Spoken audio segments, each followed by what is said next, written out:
Halo semuanya, selamat datang di sesi bedah materi kita kali ini.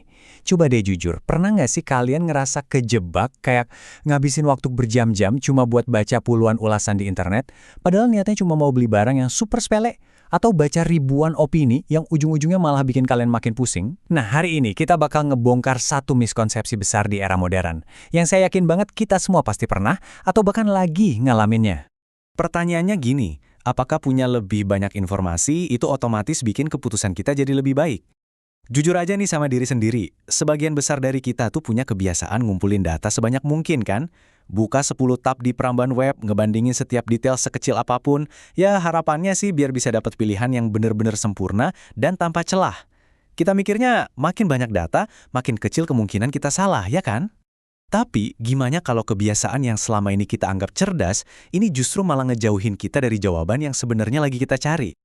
Oke, mari kita bedah lebih dalam. Ada satu insight menarik dari Fahrudin Faiz. Beliau bilang, kalau tumpukan informasi itu seringkali justru menciptakan keraguan dan penundaan, bukannya memperjelas arah. Kalimat ini benar-benar nyentil asumsi modern yang jarang banget kita pertanyakan loh. Kita tuh kayak hidup di dalam mitos kalau data yang melimpah adalah kunci kepastian. Padahal realitasnya, tumpukan informasi yang menggunung itu bukannya ngasih jalan keluar, malah bikin kita makin ragu. Ujung-ujungnya, kita jadi nunda-nunda ngambil tindakan, dan parahnya lagi, kita jadi hilang rasa percaya sama pilihan kita sendiri. Masuk ke bagian pertama, ilusi lebih banyak informasi. Yuk kita lihat apa yang sebenarnya terjadi waktu ilusi ini ngambil alih pikiran kita. Keraguan yang terus-menerus, suka nunda-nunda, kehilangan rasa percaya diri. Nah, ini nih gejala-gejala langsung kalau kita udah kelebihan informasi. Asumsi yang sering banget kita telan mentah-mentah itu adalah, otak kita ini kerjanya mirip superkomputer. Tinggal masukin aja data sebanyak-banyaknya dan boom, hasilnya pasti akurat. Padahal asumsi itu cacat banget. Kalian pernah nggak sih ngerasa cemas pas ngelihat menu restoran yang pilihannya kelewat banyak? Otak kita tuh langsung ngebut nyari yang paling enak. Dan tiba-tiba aja kita ngerasa kewalahan dan malah nggak bisa milih. Terlalu banyak informasi, itu secara harfiah bikin kita ngerasa nggak mampu. Dan ironisnya, kita malah mulai ngeraguin insting kita sendiri yang padahal sebelumnya udah cukup tajam.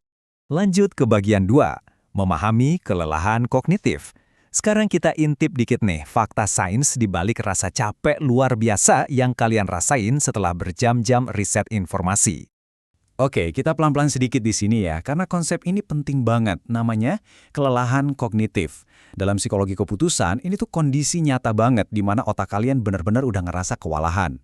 Jadi, masalahnya waktu kalian nggak bisa ngambil keputusan, itu bukan karena kalian kurang pinter atau kurang nyari data. Bukan, sama sekali bukan. Ini murni karena batasan biologis manusia. Otak kita tuh punya yang namanya kapasitas maksimal buat ngebandingin banyak hal, dan kapasitas ini nggak bisa dipaksa kerja terus-terusan. Dan ini ngejelasin dengan sangat pas tentang apa yang terjadi di kepala kita. Ada 3 tahapannya. Langkah pertama, kita maksa otak memproses terlalu banyak opsi secara barengan tanpa prioritas yang jelas. Terus masuk ke langkah kedua, di mana kita ngelewatin batas alami otak kita buat nimbang-nimbang pilihan. Dan akibat fatalnya ada di langkah ketiga. Bukannya makin bagus, kualitas keputusan kita malah anjlok drastis. Jadi intinya, makin keras kita maksa diri buat nganalisis semua data yang numpuk itu, ya makin buruk juga pilihan yang akhirnya kita buat. Masuk ke bagian 3, kejelasan melalui penyederhanaan. Ini ngebawa kita ke sebuah solusi yang mungkin terdengar sangat bertolak belakang sama apa yang diajarin di dunia modern saat ini. Perhatikan baik-baik kalimat ini. Kejelasan muncul dari penyederhanaan, bukan penambahan. Kalian sadar nggak? Orang-orang yang bisa ngambil keputusan dengan tegas dan cepat itu, biasanya justru bukan mereka yang ngantongin semua fakta yang ada di internet. Bukan loh. Mereka ini justru orang-orang yang tahu persis informasi mana yang penting. Dan dengan berani buat ngabaikan sisanya yang sama sekali nggak relevan sama tujuan utama mereka. Selanjutnya di bagian 4, seni menyaring informasi. Karena di era serba digital kayak sekarang, ngelola informasi itu bukan lagi soal seberapa banyak yang bisa kita serap. Ada perbedaan yang gede banget loh antara sekedar mengumpulkan dan benar-benar menyaring. Di satu sisi ada mentalitas nimbun, nyimpen setiap tautan, baca setiap ulasan dari atas sampai bawah tanpa henti. Tapi di sisi lain ada yang namanya menyaring. Dan kemampuan buat menyaring ini levelnya jauh lebih superior daripada cuma numpuk data.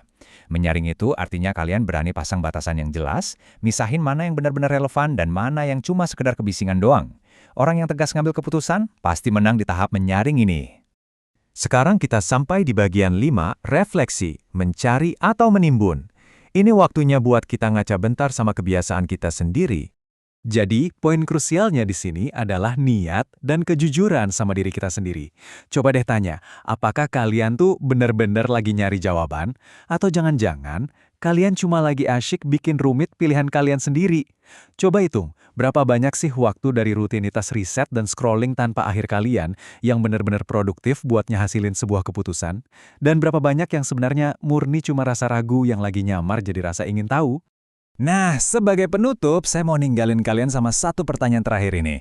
Kita pelanin dikit temponya dan coba resapi ini baik-baik. Selama ini, apa kalian benar-benar lagi nyari kejelasan? Atau tanpa sadar, kalian tuh cuma lagi numpukin informasi yang ujung-ujungnya malah bikin kalian makin ragu? Ingat ya, kadang langkah paling jitu buat dapat kejelasan itu bukan dengan nyari satu data tambahan, tapi justru dengan ngebatesin apa yang masuk ke kepala kita dan mulai berani percaya sama keputusan kalian sendiri. Terima kasih banyak udah bedah materi bareng hari ini.